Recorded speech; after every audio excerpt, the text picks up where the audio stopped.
y por eso, porque he sido víctima de violencia, he sido víctima del machismo. La pelota Perú, lo está haciendo bien, Tapia, profundo para Guerrero y el tercero, ¿no?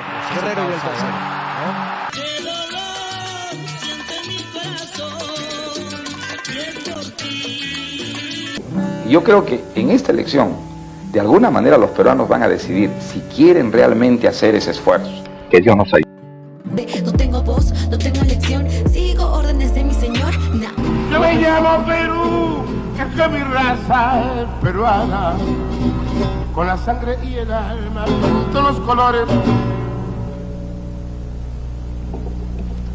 ¡A mi padre!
Muy bien, amigos, bienvenidos a esta edición del programa Hablemos, conversaciones al pie del Bicentenario. En esta oportunidad contamos con la presencia de una figura notable de la antropología peruana. Él es nada más ni nada menos que Alberto Chirif, por décadas un estudioso y defensor de los derechos de los pueblos indígenas, que en esta oportunidad se suma a este espacio para hablarnos sobre la importancia del pueblo y la cultura amazónica en la identidad nacional. Como recuerdan, nuestro espacio está dedicado al tema del Bicentenario y estamos tocando este tema del Bicentenario desde diferentes ángulos, desde el ángulo del deporte, desde el ángulo de la cultura, desde el ángulo de la literatura y hoy, en esta oportunidad, desde el ángulo de la importancia de la Amazonía. Empiezo saludándolo, don Alberto, y es un placer tenerlo el día de hoy con nosotros. También para mí es un gusto esta entrevista y le agradezco el haberme llamado y sobre todo sus amables palabras al inicio de este programa. Gracias a usted, don Alberto. Bueno, curioso encuentro el nuestro, ¿no? Porque, como decíamos por el chat, yo soy un amazónico radicado en Lima, mientras que usted, por el contrario, es un limeño radicado en la Amazonía. O sea que, digamos que es un encuentro curioso, pero qué bueno, qué bueno. A ver, los loretanos, yo particularmente soy loretano, somos un territorio vastísimo, enorme, ¿no? Con más de 600.000 habitantes, somos la capital de la Amazonía peruana. Sin embargo, hemos vivido pues décadas, siglos, diría yo, de abandono, ¿no? De abandono por parte del Estado centralista, a tal punto que no sé si hasta ahora, porque hace años que yo ya no estoy por allá, pero hasta hace unos años se hablaba de este intento de la Amazonía pues por independizarse y fundar una nueva nación. ¿Cómo van esos afanes, digamos, nacionalistas e independentistas en la Amazonía? ¿Cómo ve usted ese panorama actualmente? Creo que en el discurso regionalista hay mucho de retórica. Y se lo digo por dos razones. Primero, porque no estoy del todo de acuerdo con el hecho del famoso abandono. Creo que ha habido inversión acá y atención por parte del Estado que lamentablemente las autoridades locales no han sabido aprovechar.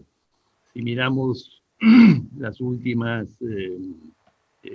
gestiones, digamos, de gobiernos locales o regionales, vemos que los dineros se han despilfarrado en inversiones absurdas y muchas veces en actos de corrupción. Entonces eso no es que yo esté defendiendo al gobierno, al Estado central, que evidentemente tiene una serie de fallas, pero creo que hay que mirar también las propias fallas para poder tener una visión más completa.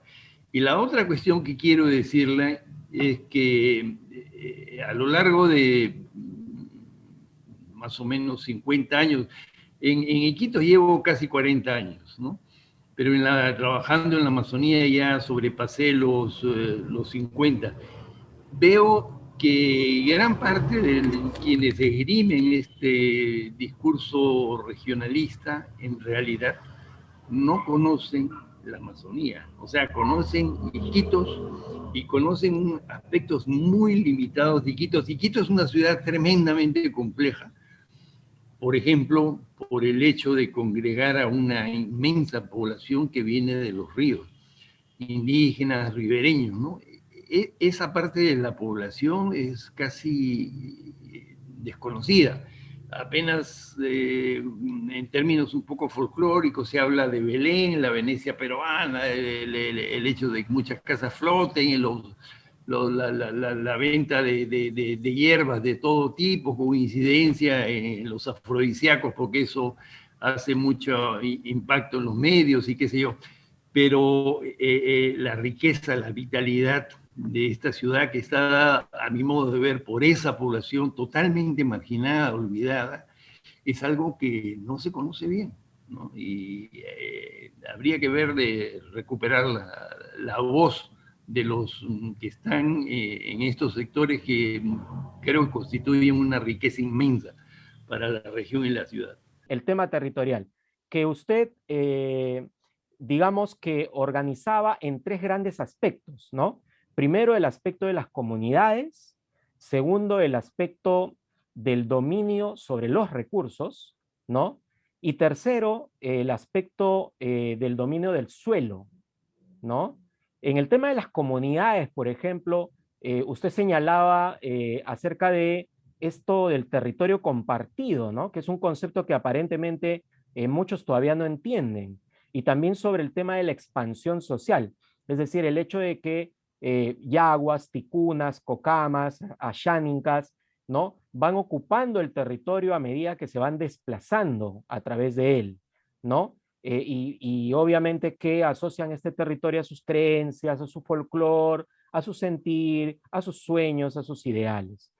En el tema del suelo minero, bueno, está el tema de la contaminación. Me da mucha pena haberme enterado hace poco que, por ejemplo, el río Nanay estaría contaminado por mercurio debido a la minería aluvial. Bueno, eso es un tema que usted seguramente nos va a aclarar.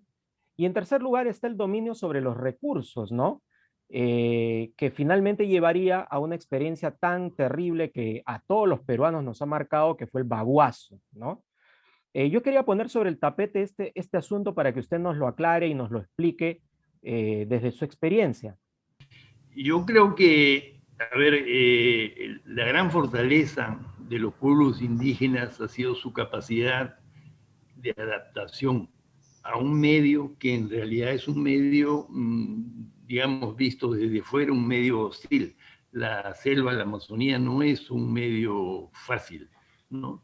Entonces, la capacidad de adaptación de las sociedades indígenas ha sido notable, ¿no? Y producto de un conocimiento muy fino de esta realidad, que no es una realidad, en realidad son varias realidades, ¿no? Por no entrar en excesivo detalle, solamente le podría decir, por ejemplo, las estrategias de adaptación de las sociedades indígenas a zonas regadas por los grandes ríos es de una manera, y la estrategia de adaptación de sociedades indígenas ubicadas más hacia la cordillera, en zonas donde no hay grandes ríos, donde los recursos son distintos, es otra manera. Entonces esta capacidad de ver, ¿no?, de leer en el ambiente, de interpretar el ambiente y de adecuarse al ambiente es una virtud, digamos, que han tenido las sociedades indígenas. Lamentablemente todo esto ha sido paulatinamente atacado, roto, desarticulado a través de sucesivos periodos, de colonización, ¿no? De la colonización que se inicia en el caso de la Amazonía, bueno, en el siglo XVI, XVII, con la presencia de los conquistadores, de los misioneros, etcétera, etcétera. Se trastoca los asentamientos indígenas con fines ya no de una adaptación al medio, sino de una adaptación a los intereses de las gentes que vienen de fuera. Entonces vienen las famosas reducciones, que es la concentración de gente en poblados, para ahí someterlos a trabajos y adoctrinarlos, digamos, como premio, ¿no? Y ese mismo estrategia de concentración, de reducción, de formación de poblados que no tienen nada que ver con estrategias adaptativas al medio, fue lo que ha acontecido a lo largo de los procesos posteriores. Los famosos patrones, ¿no?, que comenzaron antes de la República y en la República se fortalecieron aún más, ellos también concentraban población indígena con fines de aprovecharlos como mano de obra, ¿no? El caso del caucho en la Amazonía Baja es uno de los casos más patéticos y dolorosos que tenemos en la historia de la Amazonía y de las sociedades indígenas, ¿no? Entonces, lo que quiero destacar es cómo en el caso de las sociedades indígenas, mientras tuvieron un desarrollo libre, ellas miraron, leyeron, interpretaron el ambiente y se adaptaron a él. Cuando esto cambió por efectos de la colonización, de la colonia española y luego en la propia República, esta capacidad adaptativa se rompió y las poblaciones se fueron formando ya no por su sabiduría para responder al medio ambiente, sino por la necesidad de que ellas respondieran a los intereses de la gente que venía de fuera, y básicamente era mano de obra, ¿no? Entonces, ¿qué se ha hecho durante toda la República? Se ha visto a la Amazonía como un lugar de extracción. Si bien es cierto, las economías indígenas también fueron economías extractivas. En primer lugar, fueron economías extractivas a muy bajo impacto, ¿no? Por su, digamos, no había una acumulación monetaria, capitalista, pero también fue una adaptación para el desarrollo de cultivos adecuados a determinados tipos de suelo, ¿no? Con la República eso ya no interesa, y lo que interesa son solamente los recursos. Entonces se entra en realidad a matar los recursos. El famoso caucho, que no es lo mismo que la xiringa, son dos especies distintas. El famoso caucho se cosechaba matando al árbol.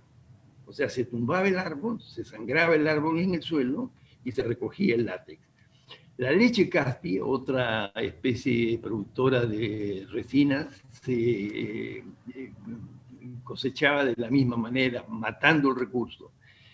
El palo rosa, ¿no?, que en las primeras décadas del siglo XX fue muy importante porque a través de este árbol se procesaban aceites esenciales, también fue una explotación agresiva que mataba al árbol, porque el árbol era cortado, convertido en astillas, las astillas hervidas y los vapores destilados para sacarlos. Entonces, no es una adaptación, es una destrucción del medio, ¿no? Que solamente ve el recurso mientras dure. Cuando ya no dura, se buscará otro. Y eso es toda la historia también de la explotación forestal en este país. En Oxapampa, por ejemplo, que eran bosques muy ricos de una especie endémica, que es el podocarpus, fue devastada, destruida por esta visión que simplemente ve extraer sin reponer, sin manejar, sin que las cosas sirvan para las generaciones futuras. La extracción es una mentalidad enraizada en la mentalidad, no de los pueblos indígenas, que como digo, si bien son también se basan en la extracción, lo hacen de otra manera, pero hay que ver lo que ha sido hasta la década más o menos del 70, cuando la cosa se cortó, la explotación de cueros y pieles de animales.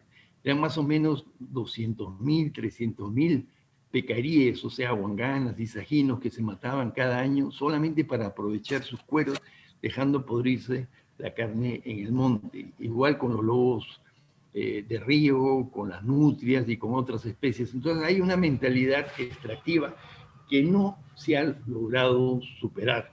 Y eso ha pasado después con el petróleo, la minería aurífera que causa estragos por todos lados. Usted ha mencionado el Nanay, y sí, es alarmante. El Nanay es el río que abastece de agua a la ciudad de Iquitos, la ciudad amazónica más grande del Perú, una ciudad de 500.000 de habitantes, y está a las puertas de la ciudad, y hay más de 100 dragas que están operando ahí sin que el Estado, bueno, últimamente tomó algunas medidas fuertes, pero a veces las medidas fuertes son tomadas un poco para la imagen, para la película, para la prensa, para la televisión, pero no para realmente cambiar las cosas, ¿no? Entonces, lo que prima ahora es esa extracción destructiva, ¿no? Y eso es lo que está agotando, matando a la Amazonía. Nos referíamos también, por ejemplo, a casos como el de El Estrecho, ¿no? San Antonio del Estrecho, por ejemplo, es una población que está pues en el norte de Loreto, en la zona del Putumayo. Es más, es la capital de la provincia del Putumayo, y otros lugares como Purús, por ejemplo, ¿no? Que se encuentra pues si uno ve el mapa, está pues en la puntita ahí de Ucayali, ¿no? Y son lugares a donde solamente se puede acceder con avioneta, ¿no? Es decir, si un poblador de esa zona se enferma, el único destino posible que le espera es la muerte, ¿no? Salvo que haya pues un rescate de emergencia. ¿Qué se viene haciendo para resolver este asunto, don Alberto? Sí, yo creo que ahí son casos extremos, como usted bien lo ha mencionado, y esos casos, lo único que cabe es una presencia mucho más activa por parte del Estado, que evidentemente tiene que subvencionar, por ejemplo, debería subvencionar algunos vuelos y cosas por el estilo, cosas que no hacen en realidad, porque si bien existen algunos vuelos de las fuerzas aéreas, esos vuelos son pagados y se pagan a tarifas comerciales. Eso hay que decirlo. Y luego el Estado tuvo hace unos años una buena idea con este asunto de las pías, estas plataformas itinerantes con barcos de la Marina que salían por los ríos a llevar servicios, productos de comercialización, atención médica, bancos, por ejemplo, porque un gran problema es, a pesar que el Banco de la Nación tiene agencias, tiene sucursales en una cantidad de lugares apartados donde ningún otro banco tiene, lo cual está muy bien, ¿no? Eso aún no es suficiente para responder a las necesidades de una población asentada en un medio tan complejo como es, en realidad, el medio peruano en general, general y la Amazonía en particular. Pero se piensa en otras cosas, se piensa en carreteras, por ejemplo, y las carreteras en realidad no son alternativas porque más bien van a abrumar a la población local y a la población que encuentren en su recorrido, ¿no? Porque por ahí se van a desplazar centenares de colonos, de madereros, etcétera, etcétera, etcétera, que no van a dejar ningún beneficio. No hay beneficio de las actividades extractivas para la población local, más que a veces cosas de carácter muy inmediato. Lo que hay es un resultado que les deja un medio totalmente destruido, ¿no? Entonces, yo creo que y eso, el énfasis en la extracción en este país tiene que ver también con la escasa generación de ideas en términos en el campo de la economía, ¿no? O sea, hay una incapacidad por parte de los empresarios para pensar en otras alternativas, como puede ser la industrialización, el darle valor agregado a los productos. Solamente ven la cuestión de la rapiña, de la extracción de recursos, dejando un medio ambiente totalmente destruido. Entonces, han habido, como digo, algunas buenas ideas como este asunto de las PIAs. Sin embargo, extrañamente, el año pasado, que era el momento de activar muchísimo más este sistema por la emergencia generada por el COVID, esto no sucedió. Y nunca hubo una explicación clara de por qué no sucedía. Si era por una cuestión de ahorro, de incapacidad, de inutilidad, de falta de sensibilidad, sabe Dios. No, yo no quiero juzgar, yo quiero simplemente referirme al hecho. Las PIAs no salieron cuando debían haber salido para atender la emergencia del COVID.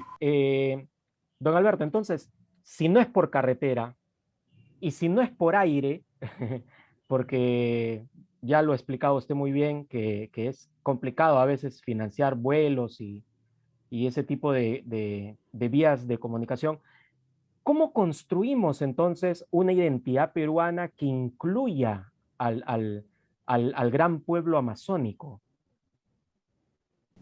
Yo creo que el pueblo amazónico tiene unas opciones de vida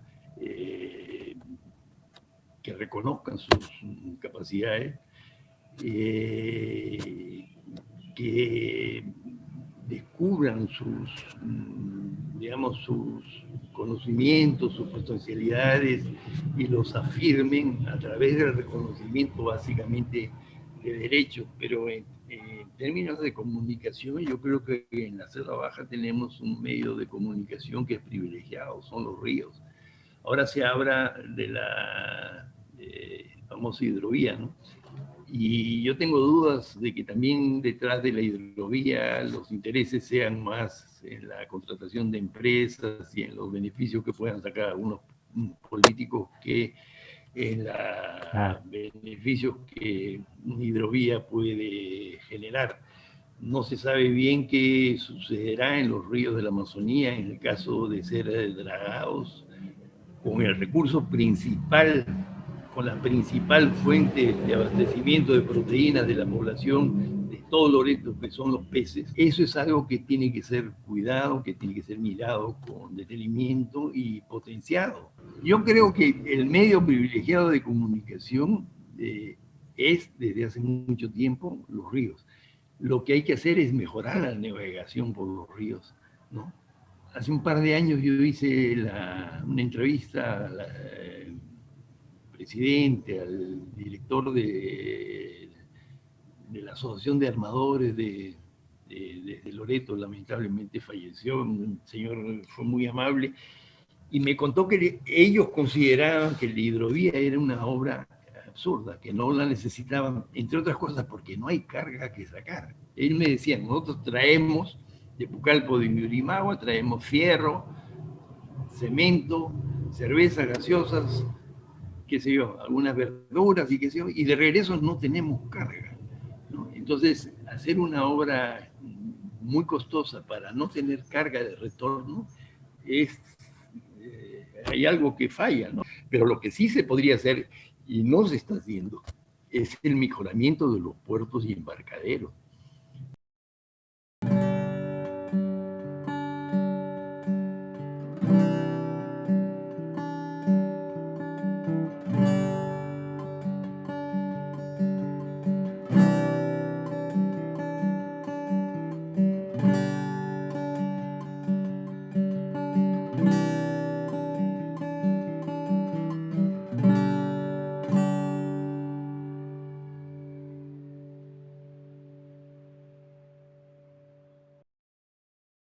resumiendo un poco hasta esta parte, entonces, esa integración del gran pueblo amazónico a la identidad nacional tiene que ser pues una integración, primero, que respete las diferencias culturales, ancestrales y la identidad ancestral y cultural de estos pueblos. Segundo, que tiene que haber una responsabilidad política y fiscal en las obras que se hagan, ¿no? Y que básicamente deben ser fluviales y no necesariamente, digamos, carreteras u otras. Y en tercer lugar, pues que se reafirme esas fortalezas que tiene la comunidad amazónica, como son su territorio, su lengua, su música, la cultura y su gente, ¿no? Que es el recurso más importante seguramente. Hablando de la gente y de los amazónicos, yo quería desmentir o confirmar algunos mitos, ¿no? Porque como usted sabrá, pues acá en la capital, en la costa, existen algunos mitos sobre la gente de la selva, ¿no? A ver, yo lo voy a ir citando algunos comentarios o rumores y usted los va confirmando o desmintiendo según lo que usted crea que es lo correcto. A ver, para empezar, ¿los amazónicos son o no son chismosos, como se suele creer aquí en la costa? Bueno, el chisme, mire, el chisme es un mecanismo de control social que existe en todo el Perú y creo que en todas las sociedades del mundo, ¿no? En sociedades indígenas que no han tenido estructuras políticas de gobierno, ¿no? Sino que ha sido la propia sociedad organizada a través de mecanismos de reciprocidad y qué sé yo. El chisme efectivamente es un mecanismo de control social. Y no hay que verlo, pero el chisme no es el chisme malicioso que existe, por ejemplo, en las ciudades. Oye, fulanita, yo la vi con no sé qué. No, eso no existe. No, sino el chisme de comenzar a hablar de una persona que incumple las normas previstas. Y la norma central de las sociedades indígenas amazónicas es la reciprocidad. Yo te doy para que tú me des. No hay actos de generosidad ni de agradecimiento, es un acto de compartir, porque el medio en el que se vive es un medio de alta inseguridad. Por eso es necesario que si yo pesco, comparto contigo para que tú, cuando tú pescas y yo no pesco, me des a su vez, ¿no? Entonces son mecanismos compensatorios para sociedades que viven en medios de alta, digamos, de carácter azaroso de las actividades es fundamental. Los hombres amazónicos son machistas e infieles, y las mujeres amazónicas son alegronas y son, digamos, infieles también, igual que el hombre. ¿Qué tan cierto es eso? Bueno, yo hace unos años, justamente, encuentro que hubo acá en Iquitos, escribí un artículo sobre este imaginario sobre las mujeres, ¿no? Que a mí me parece absurdo. Es decir, que una loretana es una mujer más libre, más, sí, coqueta, podemos decir, que una mujer puneña. Es evidente, pues, la puneña está llena de polleras, de chompas y de sombreros por el frío, y acá por el calor la expresión corporal es mucho más libre, más suelta, ¿no? De ahí a considerar a las loretanas como mujeres casi proclives a la prostitución me parece una injusticia total, ¿no? Me parece un imaginario que no se justifica para nada. En cuanto a los hombres, también no se pueden hacer generalizaciones, ¿no? A veces tendemos a ver como el hombre amazónico. ¿Cuál es el hombre amazónico? El de Iquitos, el del centro de Iquitos, el hijo del empresario, el de la periferia de Iquitos, que es un señor que viene de la ribera, tal vez indígena, el que vive en Nauta, el que vive en las comunidades de Lampillacu. ¿Cuál es ese hombre amazónico? No hay. O sea, tendemos a veces a movernos a través de clichés, haciendo generalizaciones a partir de un modelo único, digamos. O sea, no se puede decir los peruanos son de esta manera porque hay tal variedad de población en el Perú que caemos en el error con toda seguridad, ¿no? A veces a partir de un caso individual se sacan conclusiones apresuradas que, digamos, distorsionan la realidad. Ni siquiera se puede decir que todos los políticos son corruptos, porque también hay políticos muy honestos, digamos, ¿no? Ni siquiera en ese ámbito. Pero el peruano en general vive de los clichés, ¿no? Por ejemplo, los selváticos al revés, decimos que los limeños son mazamorreros, por ejemplo, ¿no? O los limeños suelen decir que, por ejemplo, la gente de la sierra es chamba, ¿no? Es full chamba, es perseverante, es progresista, ¿no? Entonces, como que a los peruanos nos encanta etiquetar a las personas, ¿no? Yo creo que en cualquier sociedad se van a producir este tipo de generalizaciones, ¿no? Que a veces pueden ser muy perniciosas, ¿no? Porque en realidad lo que hacen es ocultar a otro tipo de intereses, ¿no? Por ejemplo, los caucheros decían los indígenas son salvajes, hay que civilizarlos, y con eso justificaban el salvajismo que ellos cometían con los indígenas, azotándolos, poniéndolos en cepo, es decir, matándolos, ¿no? Entonces, yo creo que las generalizaciones hay que analizarlas, hay que ver qué encierran. A veces pueden ser simplemente imágenes más o menos folclóricas, distorsionadas, la mujer loretana es así, el hombre loretano es así, pero más de las veces encierran intereses muy concretos y formas de justificar las injusticias que uno comete con el otro a través de estos imaginarios, como es el caso, como repito, de los caucheros que decían que los indígenas eran salvajes y que había que civilizarlos.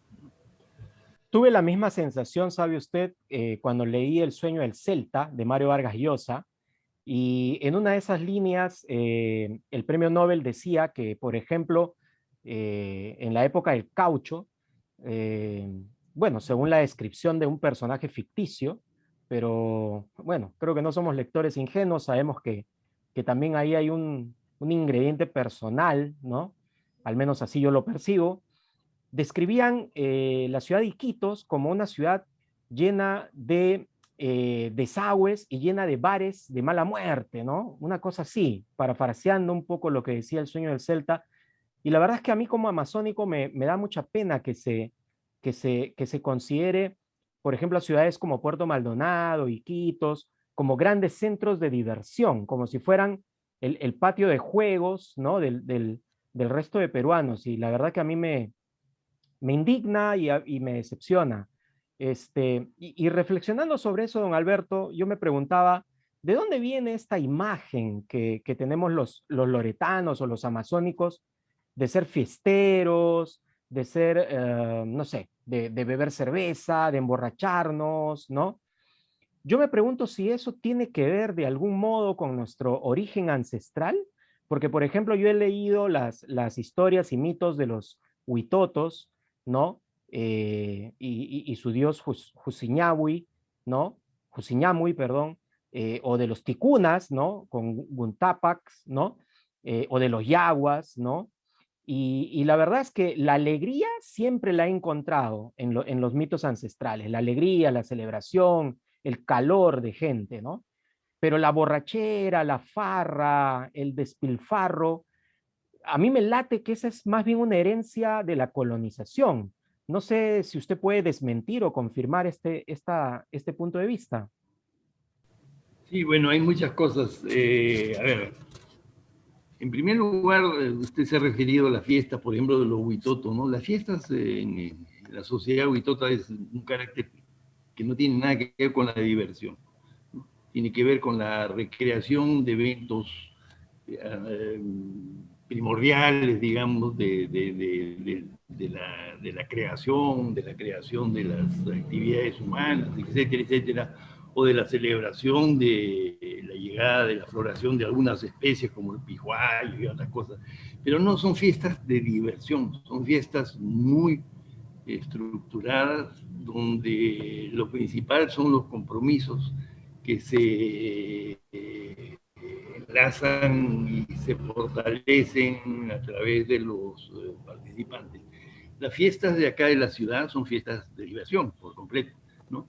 Ahora, en cuanto al tema del trago, quiero decirle que sí, efectivamente, yo creo que el trago es un instrumento también de dominación y definitivamente los patrones acá en la Amazonía se dieron cuenta de eso. Pueblos como Porra, Huitotos, Cocaina, nunca tuvieron bebidas alcohólicas, jamás, ni siquiera Marsato. Pero ellos se dieron cuenta que el trago podía ser un elemento importante que apoyara sus tropelías, ¿no? Entonces, qué mejor. Y eso no solamente acá en la Amazonía, ¿no? También en los Andes, en la costa. Qué mejor que emborrachar al otro para hacer que luego se comporte en función de sus propios intereses. Entonces, el tema de las fiestas tiene que ser visto también de manera diferenciada. Acá en Quito sí hay un espíritu festivo grande, con, creo yo, dos grandes festividades que son el carnaval, que este año está prohibido, y la fiesta de San Juan, que es una fiesta de toda la Amazonía, no solamente de Quito, ¿no? Pero son fiestas, sí, de diversión, de expansión, pero que no tienen el carácter que tienen las fiestas y las celebridades de los pueblos indígenas, ¿no?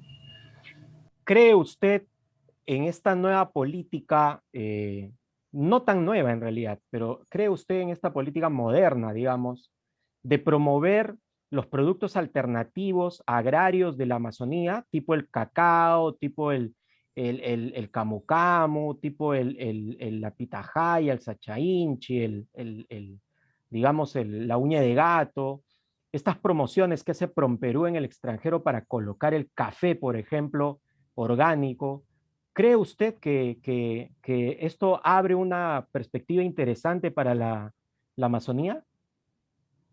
Yo creo que sí, que puede abrir. De hecho, está comenzando, digamos, alguna de estas iniciativas, ¿no? Tanto de productos agrícolas como de productos forestales no maderables que son manejados, como es el caso del aguaje, del pijuayo, del camu camu y de otros, ¿no?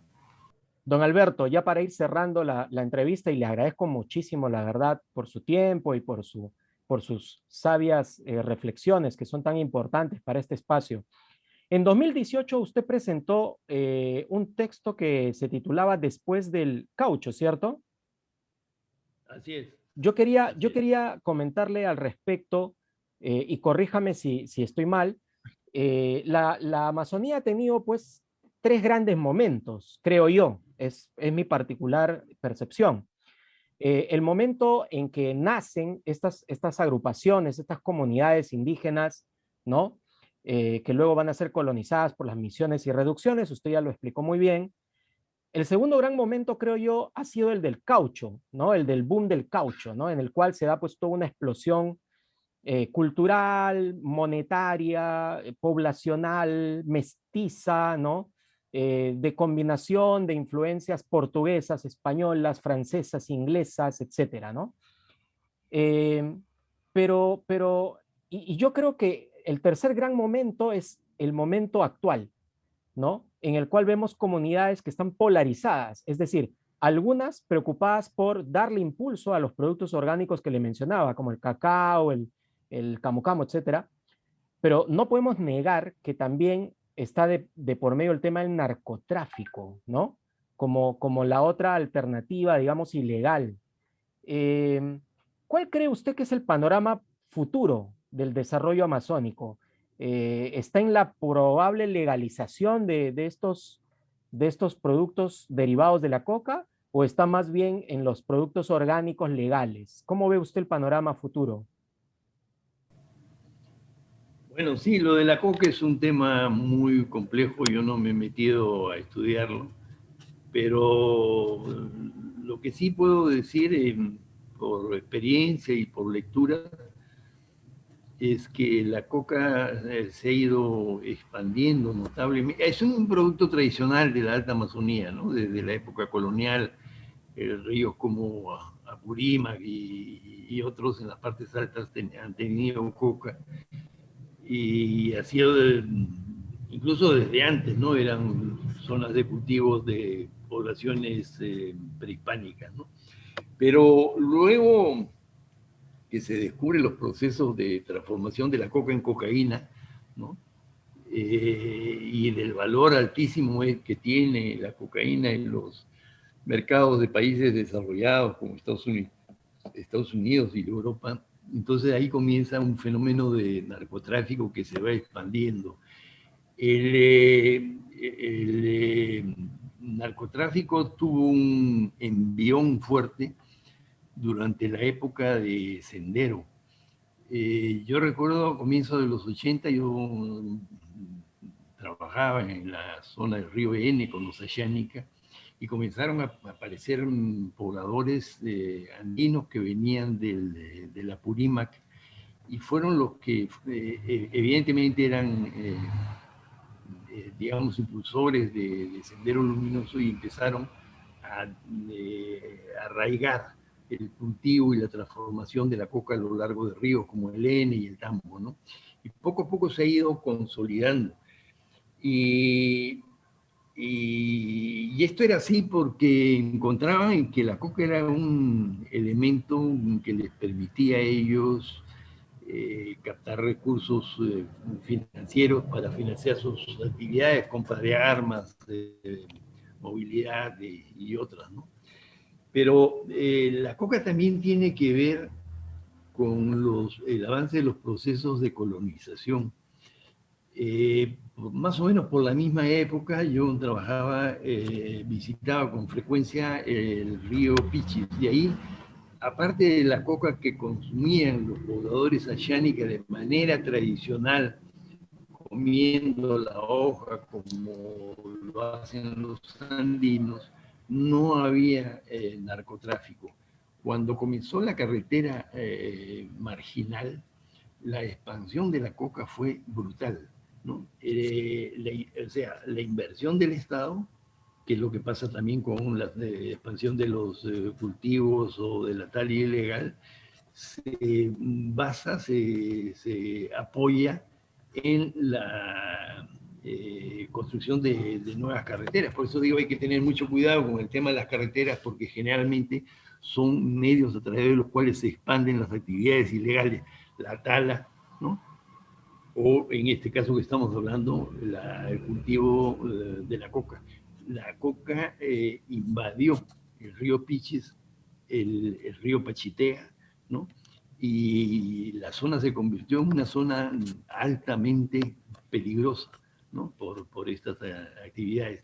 Y la coca ha ido descendiendo en el Amazonas y ha llegado pues hasta la triple frontera de Loreto con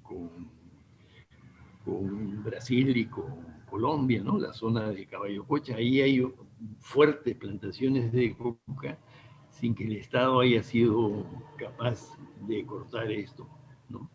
Y eso ha generado un tipo de violencia que también está redundando sobre la ciudad de Iquitos. Ahora hay una cantidad de prestamistas que vienen del norte, digamos. De Colombia. De Colombia, sí, que está generando acá situaciones de violencia. y asaltos a mano armada, asesinatos, cosa que en los 40 años que yo llevo en Iquitos recién comienzo a ver, porque antes no hubo ese tipo de fenómenos acá en Iquitos. ¿Por qué se quedó usted a vivir allá? ¿Por qué me quedé? Bueno, yo vine con mi esposa y con nuestra hija. Yo tengo 2 hijas, además, desde un primer matrimonio. Y acá nació mi 4ª hija, que además se llama Selva. Y ella vino a trabajar también, es antropóloga, pero además educadora, vino a trabajar en programas de formación de maestros interculturales bilingües, ¿no? Y yo a trabajar en una cantidad de cosas y luego me vinculé con el movimiento indígena y estuve de asesor de una de las sedes del movimiento indígena acá en Loreto, y después me he dedicado a trabajar un poco por mi cuenta en consultorías o en escribir libros y cosas. Y bueno, acá construimos una casa que a mí me gusta mucho, en parte ha sido hecho con mis propias manos, porque he hecho los cimientos, instalaciones eléctricas y cosas por el estilo. Y eso me ata mucho ahora, ¿no? Mi esposa y mis hijas ya viven en Lima, pero yo prefiero quedarme acá, donde además, por razones de soledad y qué sé yo, soy mucho más productivo, ¿no? Durante el año pasado, que me tomó la pandemia, casi 11 meses encerrado en casa, he producido 2 libros, uno ya está publicado como editor, y el otro como autor, que está todavía en trabajo editorial, ¿no? Entonces, claro, encuentro algunas ventajas de la vida en Iquitos, a pesar del deterioro grande de la ciudad. Y las ventajas son principalmente el hecho de ser todavía una ciudad pequeña, donde uno no gasta tiempo en moverse de un lado a otro, con un clima que puede ser muy duro para la gente que viene de fuera, pero al que uno se suele acostumbrar. Y yo me acostumbro más ahora a los calores de acá que a los fríos de julio en Lima. En fin, cosas por el estilo, ¿no? Tengo una huerta, en fin, todo ese tipo de cosas me dan cierta felicidad.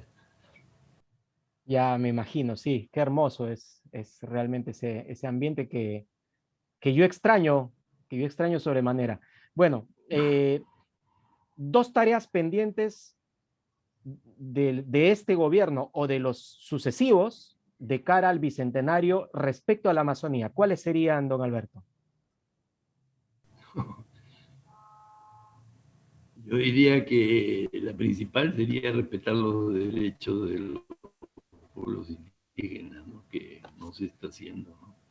Acá tenemos buenas leyes, incluso hemos suscrito convenios internacionales y declaraciones universales, pero eso no se cumple. Si se cumpliera la letra de los compromisos asumidos, yo creo que la realidad sería distinta. Y el otro asunto es de carácter general. Perú es un país de extrema desigualdad, ¿no? Y eso hace que una pequeña cúpula sea muy rica y una inmensa mayoría sea muy pobre, ¿no? Y ese es un tema contra el cual se debería trabajar para cambiar la situación, ¿no? Porque de esta manera...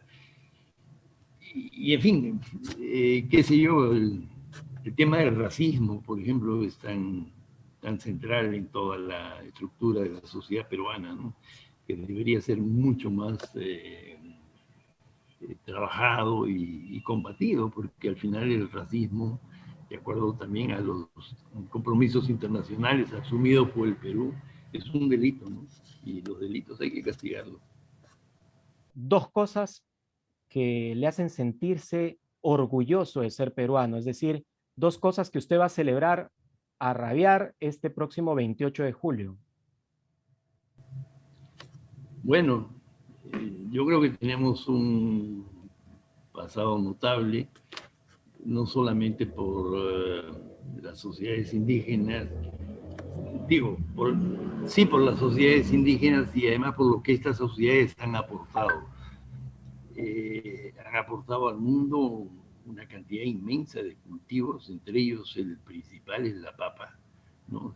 Imagínese usted que sería de Europa y Estados Unidos sin la papa, ¿no? Y de productos animales también domesticados, como la alpaca, ¿no? Que ahora sirve para, lamentablemente, solo para que se enriquezcan los grandes salones de la moda en Europa, pero no para beneficiar a quienes han permitido, por un lado, domesticar esas especies y por otro lado, manejarlas, digamos, para que no sean, para que sigan produciendo. Entonces, de eso yo, de ese pasado y de esa realidad me siento muy, muy orgulloso. Y de lo otro es de mis amigos, ¿no? Indígenas y no indígenas, a los que quiero mucho y me hacen sentir una gran satisfacción y celebraré con ellos y por ellos, ¿no? Don Alberto, muchísimas gracias por esta conversación que realmente ha sido nutritiva, sustanciosa, aleccionadora, tanto para mí como para mi audiencia. Yo quería cerrar esta conversación felicitándolo por tantos años de lucha, de estudios, de esfuerzo. Quiero mandarle un fuerte abrazo amazónico. Quiero decirle que lo envidio sanamente, porque a mí me gustaría estar por allá como usted, pues, comiendo mi pan con umarí, o comiendo mi pijuayo con su ají de cocona, ¿no? Que tanto extraño. Qué linda es la Amazonía realmente, y yo la verdad que no puedo concebir una peruanidad sin la Amazonía, y estoy seguro que usted también concordará con esa idea. Y por ese esfuerzo y por ese trabajo quiero decirle, don Alberto, que es usted una verdadera personalidad del Bicentenario. Bueno, gracias por esas palabras tan elogiosas que sinceramente no creo merecerlas. Soy simplemente un ciudadano más que en este caso eligió esta región para vivir y trato de hacerlo las cosas de la manera mejor posible. Muchas gracias por su entrevista y espero que cuando venga podamos comernos un pijuayo con su ají de cocona. Claro que sí, de todas maneras. Muchísimas gracias, don Alberto. Gracias, queridos amigos, por acompañarnos en cada uno de los episodios de Hablemos, conversaciones al pie del Bicentenario. Se trata de un esfuerzo colectivo por aportar en la construcción de lo que llamamos identidad peruana. Nosotros seguiremos trabajando, desde luego, para que ese sueño de un Perú nuevo se haga realidad. Sígueme en mis redes sociales y sobre todo en mi canal de YouTube, OBN Digital Media. Fue un placer, que estén bien.